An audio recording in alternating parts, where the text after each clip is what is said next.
We're back with another episode of Lakers Latest. I'm Gerald Glassford, the host of the Lakers Latest podcast, part of the Fan Arc Network. Please like and subscribe.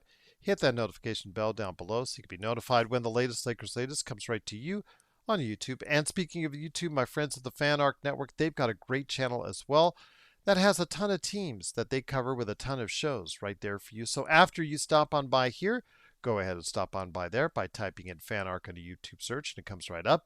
My friends, also as well, if you can check us out on the audio podcast outlets like Apple Podcasts and Spotify, please do so. Make sure you follow the shows there so you can get the latest episodes.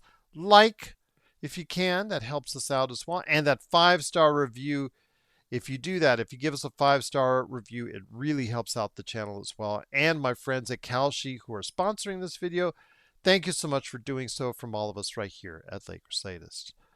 Well, after the end of the Lakers season on Monday night, Rob Pelinka, president of basketball operations, and J.J. Redick, coach of the Lakers, they had their wonderful after-season press conference, sit down with the press earlier on Tuesday. They said some nice things, things that they're looking into doing, into changing, but also bringing back if things work out, both LeBron James and Austin Reeves. I'll give you some of the quotes here. From Rob Pelinka. In terms of the season, a lot to be proud of, but nothing to be satisfied with. The playoffs are all about matchups and about roster fullness. Having less than a full roster is never an excuse. It's just a circumstance. About LeBron James. We probably haven't seen a player that has honored the game to this extent as he's honored the game. He's given so much to his teammates, to this organization. The thing we want him to do more than anything else is honor him back, giving him time he needs to decide his next step. But they indicated, or at least Rob did, that he wants him back if he wants to come back. He also said that they reached out to Austin Reeves' representatives and also talked to Austin Reeves and, said they wanted him to return as well. Pelinka said about Austin Reeves, he started his NBA odyssey right here in El Segundo. On the UCLA Health Center court. He has made it very clear that he wants his journey to continue as a Laker. We want the same thing. We want him to continue in purple and gold. Both sides have made the desire for him to remain a Laker abundantly clear. And he also, Rob Pelinka cited the optionality that the Lakers have this offseason in terms of cap space, free agency in the draft, and the trades. Possibilities. He said the archetype of the roster we want is going to be retrofitted around Luka and what he needs. They're in constant communication with Luka and call him an incredible partner when discussing team building preferences. He also called the 16-2 run Rob Pelinka did from late February through the end of March a strong data point and proof of concept that will inform the way the franchise puts together the roster for next season. J.J. Redick said, we need to build depth beyond just an 8 or 9-man rotation, maybe 5 games out of the 92 games we played. It was something that I'd planned over the offseason. It's really about building that depth. He had Rob right there to listen to it. We clearly need to have a better overall season defensively. I think that we had flashes of that. I think our improvement defensively is a big credit to our staff, where he cited Greg St. Jean and Bob Byer on the staff. JJ also called Ruiz Hashimura his shooting transformative in that it allows him to be an efficient scorer and elevate his teammates due to the attention he demands. Now, if he comes back, because he's also an unrestricted free agent, does he come back? Is he a starter? Is he a bench player? All these nice things that were said. All these nice things that were talked about. I want to hear your thoughts. Do you think about bringing Austin back, signing him to a big lucrative deal? I know that Pinty does. I'll talk about that here in a bit. Do you look to move on, sign and trade, or do something with Austin?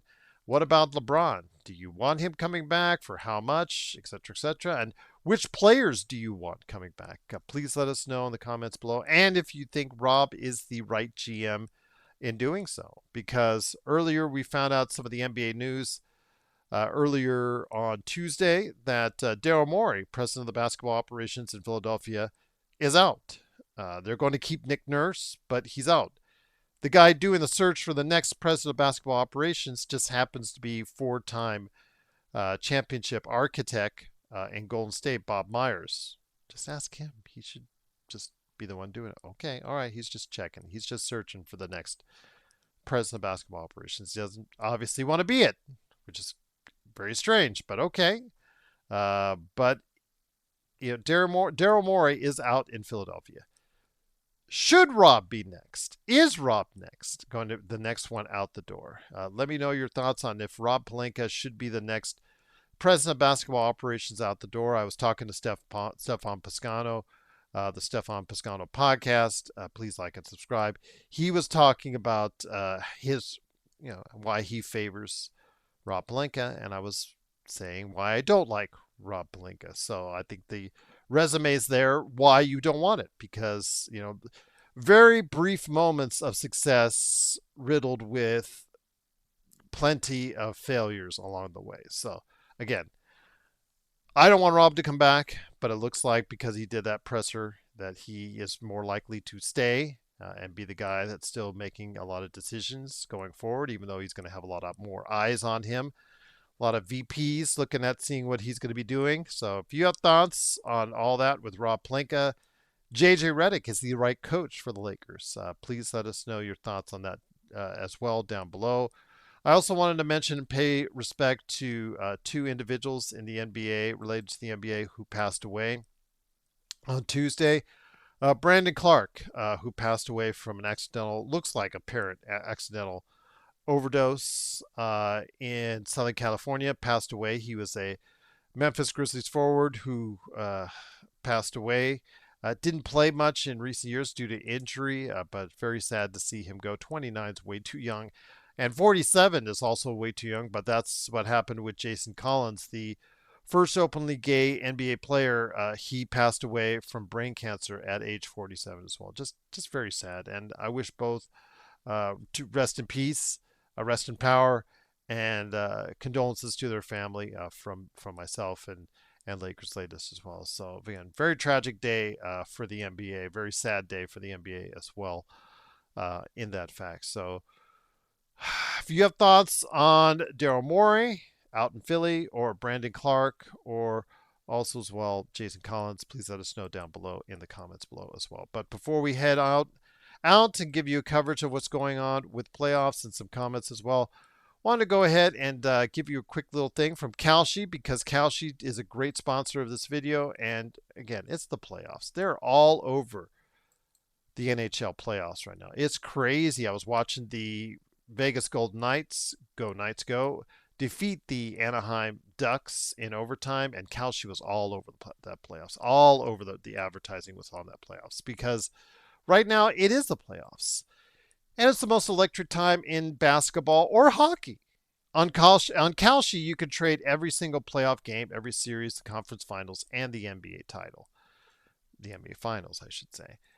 In fact, you could do a whole bunch of things right there. You go to Kalshi.com, but mainly if you download the app. Go download the app. It's a lot easier for you.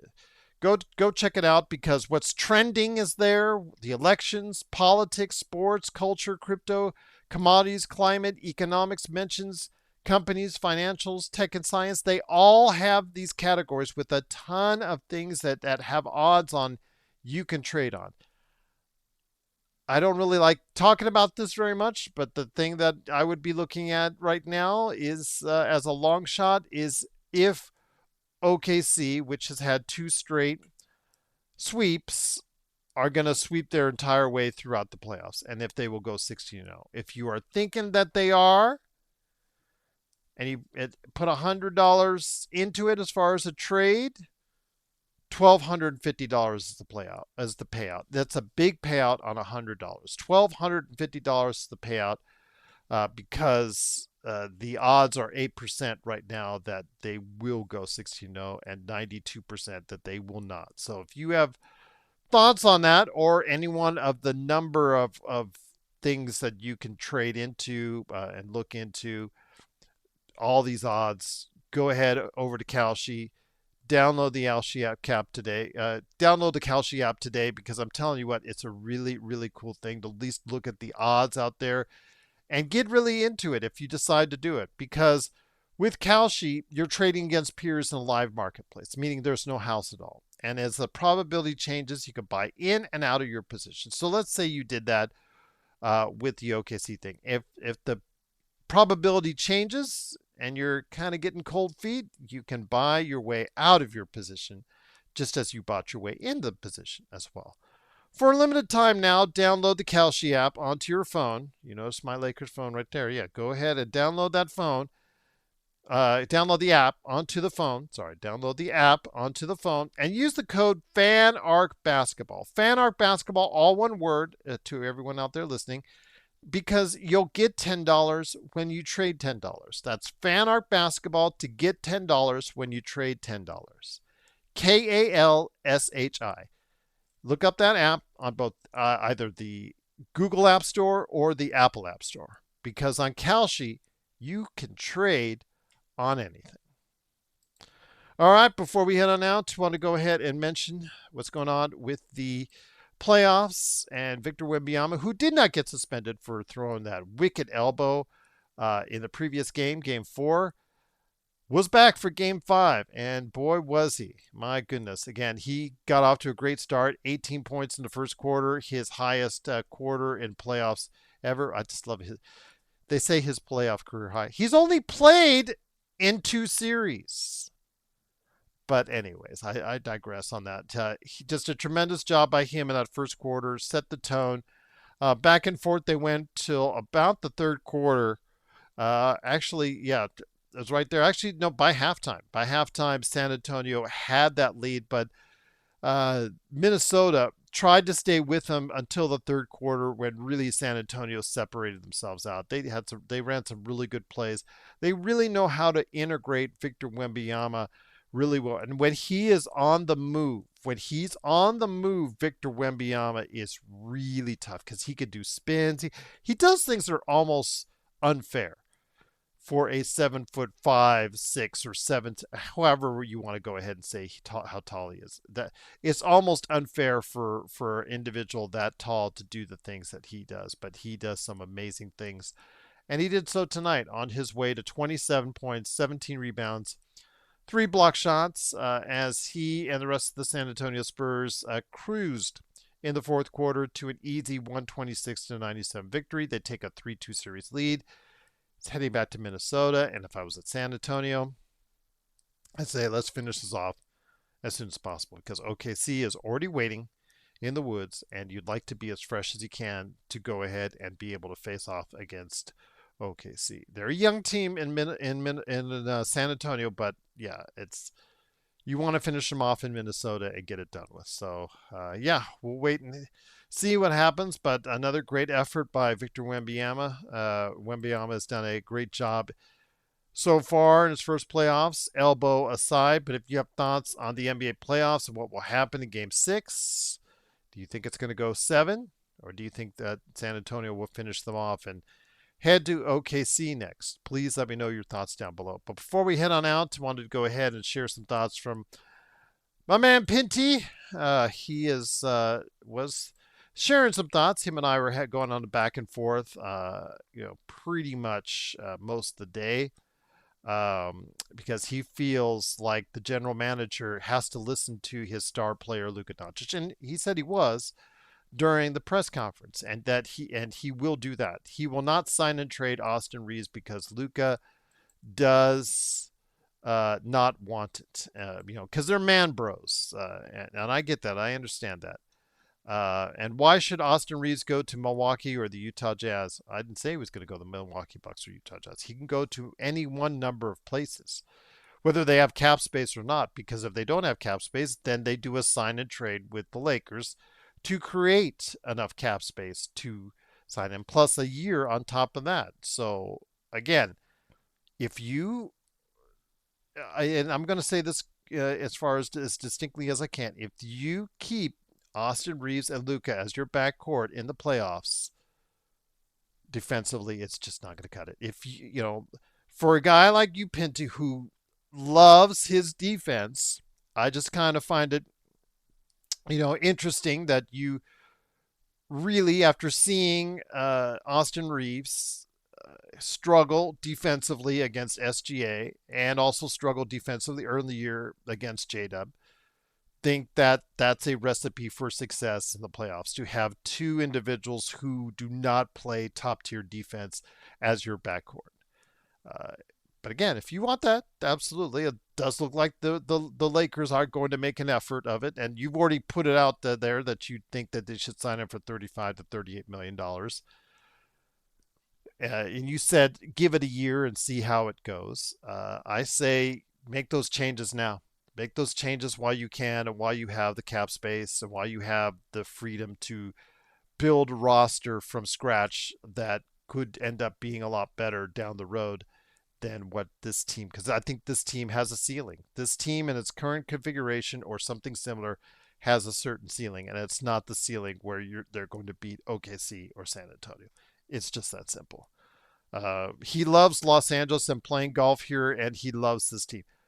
That's great that he loves golf, but as Joe Sorrell, my co-host on my other channel, said, we don't care if he plays golf. I care if he takes shots in the gym and improves his percentage from three, that he improves his shooting overall. Because, like you said, 2 games he scored 20 plus points against the top rated team in basketball in the OKC Thunder, which obviously will be attractive for a lot of people out there. But he also committed 8 turnovers. He also was terrible on the defensive end.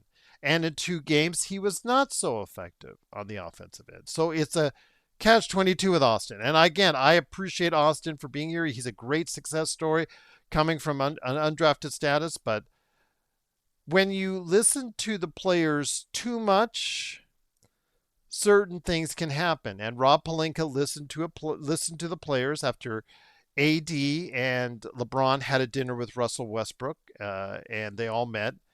And them and Clutch pushed for Russell Westbrook to be traded there, and it happened. And it's probably known as the worst trade in Lakers basketball history, orchestrated by Rob Pelinka and by if Rob Pelinka was a good GM, he would have had the strong will to say no, because you could clearly see bringing Russell Westbrook and his skill set, or whatever the kind of skill set he had at that time, was not going to be a good fit. You could clearly see that. I said it on the air on my other channel. So again, it's great that you want to listen to the player, but ultimately you have to make wise basketball decisions that's best for the organization. And if you don't do that, you're not doing yourself justice. But he said Pinty said maybe keep LBJ on a vet minimum. Okay, I'm sure he'll automatically just go for that again. But Pinty, again, we'll agree to disagree. And as someone who has done thousands of shows and has a lot documented that I've been clearly right on for a number of years, I can back up what I say, and I can back up what I say to a T. And I hope that you will understand that it's probably not in their best interest to go ahead and follow the same path that they're doing now and just add along the fringes. Because if they do get LeBron back, and they do bring Austin back, and they do bring many of the players back with making some tweaks around the fringes, that's not going to get it done. You're not going to get a much better result than you had this season. There's clearly a talent gap between Lakers and OKC, and it could not have been more apparent than in this series. And if you want to go through that again, that's fine. It's going to be a 50-win season to 55-win season. It's going to mean the Lakers are on third, fourth, or fifth once again, and they're out in the second round. That's what we'll be facing. And unless there's an injury to SGA, unless there's an injury to Wembanyama at the wrong time, that's what it's going to look like, because there's just too many deficiencies with the current nucleus they have. They have a ceiling on as far as they can they can go. A thief's end, which is that's the a little wild. That's the problem about what can happen. But we will wait and see what happens because the summer season is now, and the Lakers are going to go ahead and hopefully get to the phones and do some evaluations. They have a draft choice coming up, which we'll talk about. They had measurements in Chicago at the NBA Draft Combine, which we'll talk about hopefully tomorrow as well. So yeah, definitely looking forward to it. But yeah, if you have thoughts on Rob Pelinka and JJ's presser, the news of the day in the NBA, the playoffs, or anything else going on with the Lakers and what you think should go forward, should they keep Austin? Should they not? Should they keep LeBron? Should they not? Should they keep Rob Pelinka? Should they not? Please let me know. Or JJ Redick? Should they not? Please let me know down below, indeed. So for everyone out there, as far as Lakers latest and the Fan Arc Network is concerned, this is Gerald Glassford. Thanks again for watching, listening. Truly appreciate it. I'll be back tomorrow with some more thoughts on what's going on in the world of the NBA and the Los Angeles Lakers right here on Lakers Latest. Thanks so much for watching, everyone, and have yourself a great day.